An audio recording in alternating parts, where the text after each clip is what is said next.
نئے فوجی تازہ دم دستے وہ مشرق وسطیٰ کیوں پہنچ رہے ہیں، جنگی بیڑے کیوں موو کر رہے ہیں؟ یہ کانٹرڈکشنز ہیں۔ اگر آپ جنگ سے نکل رہے ہیں تو پھر جنگ سے نکلنے کا ماحول کیوں دکھائی نہیں دے رہا؟ کیوں کوئی سیز فائر، کوئی ایسی فائر بندی ہمیں دکھائی نہیں دے رہی؟ مگر ہمیں آن گراؤنڈ یہ لگ رہا ہے کہ فوج کی تعداد بڑھ رہی ہے۔ لگ یہ رہا ہے کہ 2 سے 3 ہفتوں کا جو ٹائم پیریڈ ہے وہ بنیادی طور پر یہ جو ملٹری آپریشن ہے، حملہ ہے، یہ ایک اگلے فیز میں داخل ہو رہا ہے۔ اور اگلا فیز کیسا ہوگا یہ ایک آنے والا وقت ہی میں بتا سکتا ہے کہ کیا یہ آن گراؤنڈ آپریشنز کی طرف ہم بڑھ رہے ہیں۔ مگر اسی لڑائی میں، اسی جنگ کے دوران ایک نئی کہانی ہمارے سامنے آ رہی ہے۔ ٹرمپ اگر کسی سے ناراض ہیں تو وہ نیٹو سے ناراض ہیں، اور نیٹو میں اگر وہ کسی کی سب سے زیادہ مخالفت کر رہے ہیں تو وہ برطانیہ کی مخالفت کر رہے ہیں، وہ فرانس کی مخالفت کر رہے ہیں۔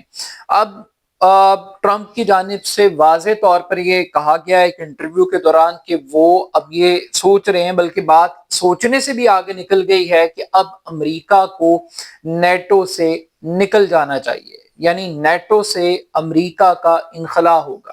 اب یہاں بڑا سوال کھڑا ہو گیا ہے کہ اگر امریکہ نیٹو سے انخلاء کرتا ہے تو نیٹو کا مستقبل کیا ہوگا؟ نیٹو کی فنڈنگ کہاں سے آئے گی؟ نیٹو کے پاس اسلحہ کہاں سے آئے گا؟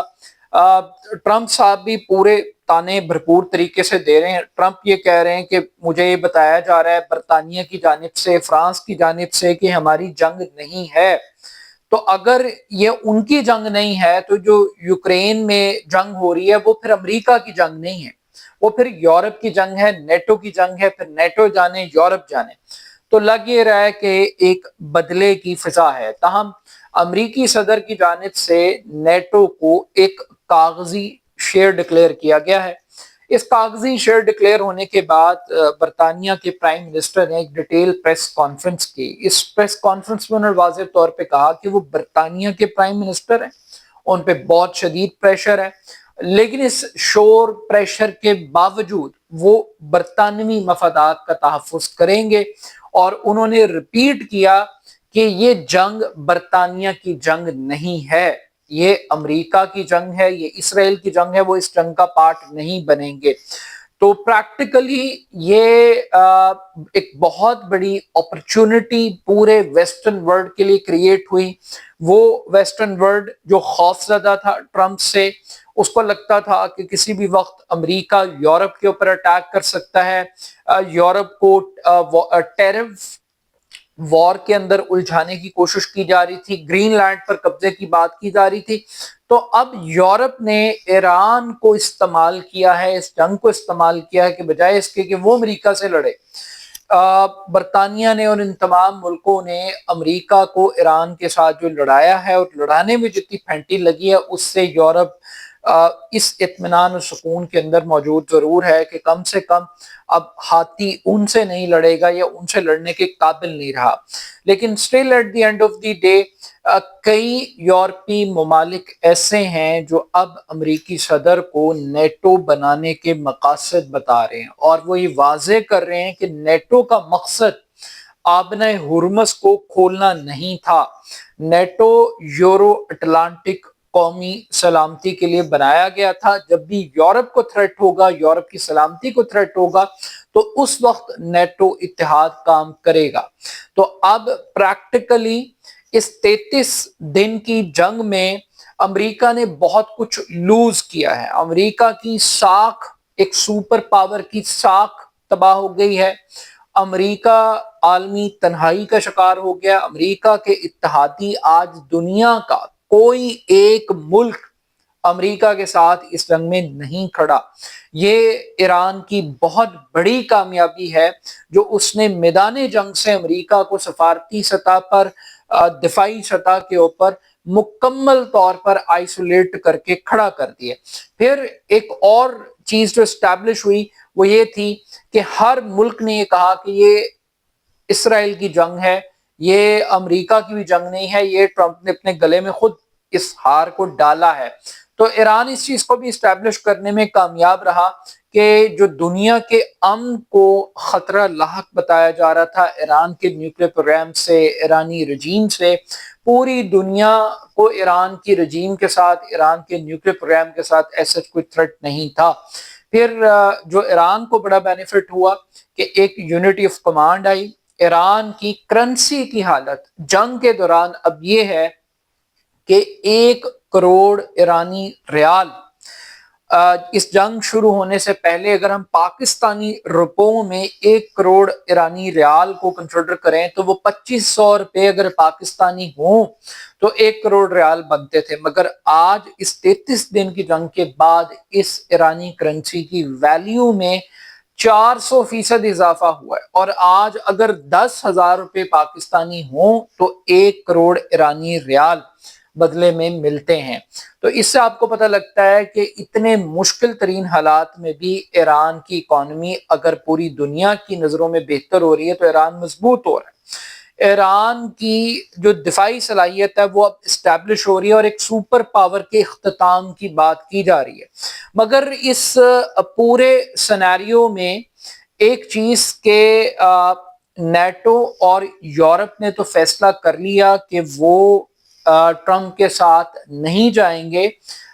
دوسری جانب یہ بات بھی بڑی اہم ہے کہ 33 دن کے دوران جو بمباری ہوئی ہے، جس طریقے سے اسلحے کو استعمال کیا گیا ہے، کیونکہ ابھی جو رپورٹنگ ہے وہ اس طریقے سے نہیں ہو رہی، ایران میں کس حد تک تباہی ہوئی ہے، کیونکہ امریکی صدر کے آج کے یہ الفاظ ہیں کہ ایران کو تعمیر نو کے لیے 15 سے 20 سال کا عرصہ درکار ہوگا، یعنی اتنی تباہی امریکہ اور اسرائیل نے مچائی ہے۔ اور اس تباہی کے باوجود ایرانی صدر سڑکوں پہ پھر رہا ہے، ایران کا وزیر خارجہ سڑکوں پر پھر رہا ہے، تو ایک وکٹری سٹینڈ کے اوپر ایران کا مرائل اس وقت کھڑا ہوا ہے، اور اگر کوئی ڈوب رہی ہے کوئی کشتی تو وہ امریکہ اور اسرائیل کی کشتی ڈوب رہی ہے کہ جس ٹائٹینک کے اندر کوئی سوار ہونے کے لیے تیار نہیں ہے، کوئی کھڑا ہونے کے لیے تیار نہیں ہے۔ بٹ اس پورے سینیریو میں 33 دن کے دوران آج اسرائیل نے ایک رپورٹ جاری کی ہے، اور اس رپورٹ کے مطابق 33 دن کے دوران 12,000 سے زائد مختلف اقسام کے ہتھیار ایران کے خلاف استعمال کیے گئے ہیں، 12,000 سے زائد۔ اس میں ڈرونز ہیں، اس میں بیلسٹک میزائلز ہیں، 800 سے زائد فضائی حملے کیے گئے، 4,000 ایرانی شہید ہوئے اور ایک بڑی تعداد ان میں بچوں کی تھی۔ تو یہ والیوم ہے، یہ میگنیچیوڈ ہے اس جنگ کا۔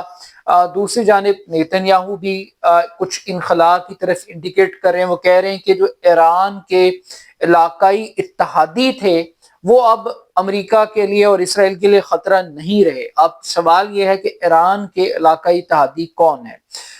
پریکٹیکلی تو حماس تھی، حزب اللہ تھی اور حوثی باغی تھے، شام کے اندر ایک گروپ تھا اور عراق کے اندر تھا، تو وہ شاید وہ ان کی بات کر رہے ہیں، مگر کچھ لوگوں کا خیال یہ ہے کہ اس جنگ میں اسرائیل نے عربوں کو تقسیم کیا ہے، اور یہ اسرائیل کی ایک بہت بڑی کامیابی ہے۔ اب عربوں کی تقسیم کی جب بات کی جاتی ہے تو سعودی عرب تو اسرائیلی کیمپ کے اندر نہیں گیا، اور یہی وجہ ہے کہ محمد بن سلمان کو پبلک میں تضحیک کا نشانہ بنایا جا رہا ہے ٹرمپ کی جانب سے، مگر متحدہ عرب امارات UAE اس نے واضح طور پر اسرائیل کو سپورٹ کیا ہے، اور اکراس دی بورڈ بہت ریڈ لائنز کو کراس کر کے اسرائیل کی حمایت کی، اور ہر لیول پر، ہر پلیٹ فارم کے اوپر اسرائیل کی حمایت کی ہے۔